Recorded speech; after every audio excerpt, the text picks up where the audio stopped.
आप सभी को प्रणाम। जय गुरुदेव। आज के इस अध्याय से पहले सभी मिलकर गायत्री मंत्र करेंगे। ओम भूर्भुवः स्वः तत्सवितुर्वरेण्यं भर्गो देवस्य धीमहि धियो यो नः प्रचोदयात्। आज का विषय है सीधे और टेढ़े पेड़। इस पर गुरुदेव जी बता रहे हैं, रास्ते भर चीड़ और देवदारू के पेड़ों का सघन वन पार किया। यह पेड़ कितने सीधे और ऊंचाई तक बढ़ते चले गए हैं, उन्हें देखकर प्रसन्नता होती है। कई पेड़ 50 फुट तक ऊंचे होंगे। सीधे ऐसे चले गए हैं मानो ढाल पर लठे गाड़ दिए हैं। मोटाई और मजबूती भी काफ़ी है। इनके अतिरिक्त तेवार, दादरा, पिनखू आदि के टेढ़े मेढ़े पेड़ भी बहुत हैं, जो चारों ओर फैले हुए हैं। उनकी बहुत सी डालियाँ फूटती है और सभी पतली रहती है। इतने से कुछ को छोड़कर शेष ईंधन के काम आते हैं। ठेकेदार लोग इन्हें जलाकर कोयला भी बना लेते हैं। यह पेड़ जगह तो बहुत घेरते हैं, पर उपयोग इतना साधारण होता है। चीड़ और देवदारू से जिस प्रकार इमारती और फर्नीचर का काम होता है, वैसे इन टेढ़े तिरछे पेड़ों से बिल्कुल भी नहीं होता। इसलिए इनकी कोई पूछ नहीं है। मूल्य भी इनका बहुत सस्ता है। देखता हूँ जो पेड़ लंबे हो गए हैं, उन्हें इधर उधर शाखाएं नहीं फैलाई,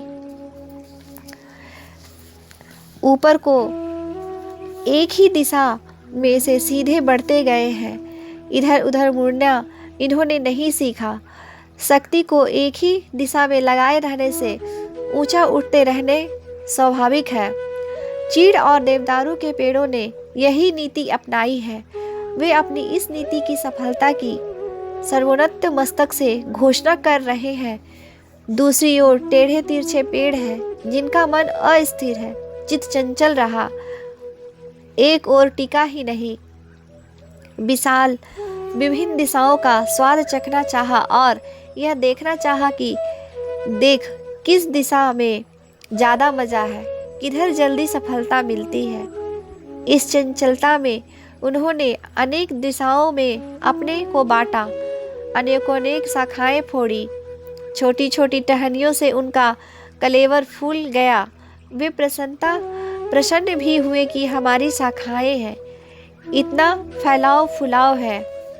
दिन बीतते गए, बेचारी जड़ें सब शाखाओं को खूब विकसित होने के लायक रस कहाँ से जुटा पाती। प्रगति रुक गई, टहनियाँ छोटी और दुबली रह गई। पेड़ और तना भी कमजोर रहा और ऊंचाई भी न बढ़ सकी। उनके अनेक भागों में विभक्त होने पर मजबूत तो रहती कहाँ से। बेचारा यह दादरा और पिनखू के पेड़ अपनी डालियां छितराए रहे, लेकिन समझदार व्यक्तियों को उनका मूल्य कुछ जचा नहीं। उन्हें कमजोर और बेकार माना गया। उनके दिशाओं में फैलकर जल्दी से किसी न किसी दिशा में सफलता प्राप्त करने की उतावली में अंततः कुछ बुद्धिमानी साबित नहीं हुई। देवदारू का एकनिष्ठ पेड़ मन ही मन इतने टेढ़े तिरछे पेड़ों की चाल चपलता पर मुस्कुराता हो तो आश्चर्य ही क्या है। हमारी यह चंचलता, जिसके कारण एक लक्ष्य पर चीड़ की तरह सीधा बढ़ सकना संभव नहीं हो सका, यदि विज्ञ व्यक्तियों की दृष्टि में हमारे ओछे रह जाने का कारण जचता हो तो इसमें अनुचित ही क्या है। फूलों तक जा पहुँचे। इस पे गुरुदेव जी बता रहे हैं, आज प्रातः काल से ही वर्षा होती रही। यूँ तो पहाड़ों की चोटियों पर फिरते हुए बादल रोज ही दिखते हैं, पर आज तो वे बहुत ही नीचे उतर आए थे। जिस घाटी को पार किया गया वह भी समुद्र तल से 10,000 फुट की ऊंचाई पर थी। बादलों को अपने ऊपर आक्रमण करते, अपने को बादल चीर कर पार होते देखने का दृश्य मनोरंजक भी था और कौतूहल वर्धक भी। धुनी हुई रुई के बड़े पर्वत की तरह भाप से बने ये उड़ते हुए बादल निर्भय होकर अपने पास चले आते। घने कोहरे की तरह एक सफ़ेद अंधेरा अपने चारों ओर घिरा जाता। कपड़ों में नमी आ जाती और शरीर भी गीला हो जाता। तब वर्षा होती तो पास में ही दिखता कि किस प्रकार बादल गलकर पानी का बूंदों में परिणित हो रहा है। अपने घर गांव में जब हम बादलों को देखा करते थे तब ये बहुत ऊंचे लगते थे। नानी कहा करती थी कि जहाँ बादल है वहीं देवताओं का लोक है। यह बादल देवताओं की सवारी है। इन्हीं पर चढ़कर वे इधर उधर घूमा करते हैं और जहाँ चाहते हैं पानी बरसा देते हैं। बचपन में कल्पना किया करता था कि काश मुझे भी एक बादल चढ़ने को मिल जाता तो कैसा मज़ा आता। उस पर चढ़कर चाहे जहाँ घूमने निकल जाता। उन दिनों मेरी दृष्टि में बादल की कीमत बहुत थी, हवाई जहाज़ से भी अनेक गुनी अधिक। जहाज़ चलने को तो उसे खरीदना, चलाना, तेल जुटाना सभी कार्य बहुत ही कठिन थे, पर बादल के बारे में तो कुछ करना ही न था। बैठ के ही चाहे जहाँ चल दिए। आज बचपन की कल्पनाओं के समान बादलों पर बैठकर उड़े तो नहीं, पर उन्हें अपने साथ उड़ते तथा चलते देखा तो प्रसन्नता बहुत हुई। हम इतने ऊंचे चढ़े कि बादल हमारे पाँवों को छूने लगे। सोचता हूँ कि बड़े कठिन लक्ष्य जो बहुत ऊंचे और दूर मालूम पड़ते थे, मनुष्य इसी तरह प्राप्त कर लेता है। पर्वत चढ़ने की कोशिश की तो बादल के बराबर पहुंच गया। कर्तव्य कर्म का हिमालय भी इतना ही ऊंचा है। यदि हम उस पर चढ़ते चले तो साधारण भूमिका में विचरण करने वाले शिष्णोदार परायण लोगों की अपेक्षा वैसे ही अधिक ऊंचे उठ सकते हैं, जैसे कि निरंतर चढ़ते चढ़ते 10,000 फुट ऊंचाई पर आ पहुँचे थे। बादलों को छूना कठिन है, पर पर्वत के ऊंचे शिखर के तो वह समीप ही होता है। कर्तव्य परायणता की ऊंची मात्रा में हमें बादलों जितना ऊंचा उठा सकती है, और जिन बादलों तक पहुंचना कठिन लगता है वे स्वयं ही खिंचते हुए हमारे पास चले आते हैं। ऊंचा उठने की प्रवृत्ति हमें बादलों तक पहुंचा देती है, हमारे समीप तक स्वयं उड़कर आने के लिए विवश कर देती है। बादलों को छूते समय ऐसी ऐसी भावनाएं मन में उठती रही, पर बेचारी भावनाएं अकेली क्या करे। सक्रियता का बाना उन्होंने पहनने को न मिला तो वे एक मानस तरंग मात्र ही रह जाती। गौमुख के दर्शन पे आगे गुरुदेव जी लिख रहे हैं। सोचता हूँ कि यहाँ गौमुख में गंगा एक नन्ही सी पतली धारा मात्र है। रास्ते में हजारों झरने और नाले नदी उसमें मिलते हैं। उसमें से कई तो गंगा की मूल धारा से कईयों अधिक गुना बड़ी है। उन सब के संयोग से ही गंगा इतनी बड़ी और चौड़ी हुई है, जितनी कि हरिद्वार, कानपुर, प्रयाग आदि में दिखाई पड़ती है। उसमें बड़ी बड़ी नहरें निकलकर आई है। गौमुख के उद्गम का पानी तो उनमें से एक नहर के लिए पर्याप्त नहीं है। यदि कोई नदी नाले रास्ते में न मिले तो संभवतः 150 मील की मिट्टी ही उसे सोख ले और आगे बढ़ने का अवसर न रहे। गंगा महान है, अवश्य ही महान है, क्योंकि वह नदी नालों को अपने स्नेह बंधन में बांध सकने में समर्थ हुई। उसने अपनी उदारता का आंचल फैलाया और छोटे छोटे झरने नालों को अपने बाहुपास में अवध करके छाती से चिपटाती चली गई। उसने गुण दोषों की परवाह किए बिना सभी को अपने उदार आंचल में स्थान दिया।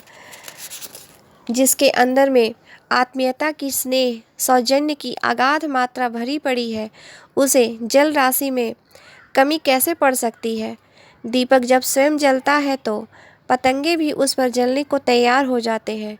गंगा जब परमार्थ के उद्देश्य से संसार में शीतलता फैलाने निकली है तो क्यों न नदी नाले भी उसमें आत्मा में अपनी आहुति देंगे। गांधी, बुद्ध, ईसा की आत्माओं में कितनी आत्माएं आज अपने को आत्मसात कर चुकी है, यह सभी को स्पष्ट दृष्टिगोचर हो रहा है। गंगा की सतह सबसे नीची है, इसलिए नदी नालों का गिर सकना संभव हुआ। यदि उसने अपने को नीचा न बनाया होता, सबसे ऊपर उठकर चलती, अपना स्तर ऊंचा रखती, तो फिर नदी नाले तुच्छ होते हुए भी उसके अहंकार को सहन न करते, उससे ईर्षा करते और अपना मुख दूसरी ओर मोड़ लेते। नदी नालों की उदारता यही सही है। उनका त्याग प्रशंसनीय है, सही, पर उन्हें इस उदारता और त्याग को चरितार्थ करने का अवसर गंगा ने अपने को नम्र बनाकर नीचे स्तर पर रख कर ही दिया है। अनेकों महानताएं गंगा की है, पर यह महानता ही उसकी इतनी बड़ी है कि जितना भी अभिनंदन किया जाए कम है। नदी नदों में ने झरने और सरस्रोतों ने भी अपना अलग अस्तित्व कायम न रखने की, अपनी व्यक्तिगत महत्वाकांक्षाओं और कीर्ति स्थापित करने की लालसा को दमन करने की दूरदर्शिता की है। वे भी सर्वसार्थ अभिनंदनीय है। उन्होंने अपने को खोकर गंगा की क्षमता, महानता और कीर्ति बढ़ाई। सामूहिकता का, एकत्रीकरण का, मिलजुल कर काम करने का महत्व समझा। इसलिए उनकी जितनी प्रशंसा की जाए कम है। संगठन में ही शक्ति है। यह उन्होंने वाणी से नहीं, मन से नहीं, प्रत्यक्ष क्रिया से कर दिखाया। कर्मवीरता इसे ही कहते हैं। आत्मत्याग के इस अनुपम आदर्श में जितनी महानता है, उतनी ही दूरदर्शिता भी है। यदि वो अपना अलग अस्तित्व बनाए रहने पर अड़े रहते हैं, सोचते जो मेरी क्षमता है उसका यश मुझे ही मिलना चाहिए, और गंगा में मिलने से इनकार कर देते, तो अवश्य ही उनका अपना अस्तित्व भी अलग और नाम भी अलग होता। पर वह होता इतना छोटा कि उसे उपेक्षणीय और नग्न ही माना जाता। उस दशा में उस जल को गंगा जल कोई नहीं कहता, और उसे चरण और सिर पर चढ़ाने को कोई ललायित न रहता। गौमुख पर आज जिस पुनीत जल की धारा में माता गंगा का दर्शन मजन मैंने किया, वह तो उद्गम मात्र था।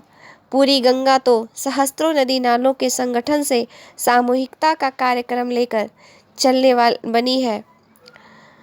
गंगा सागर ने उसी का स्वागत किया। सारी दुनिया उसी को पूजती है। गौमुख की तलाश में तो मुझे जैसे चंद आदमी ही पहुंच पाते हैं। गंगा और नदी नालों के सम्मिश्रण के महान परिणाम यदि सर्वसाधारण के नेता और अनुयायियों की समझ में आ जाए, लोग सामूहिकता, सामाजिकता के महत्व को हृदयंगम कर सके, तो एक ऐसी ही पवित्र, पापनाशनी, लोकतारिणी संघ शक्ति का प्रादुर्भाव हो सकता है जैसे गंगा का हुआ है। आज के लिए यहीं तक। आप सभी को प्रणाम। जय गुरुदेव।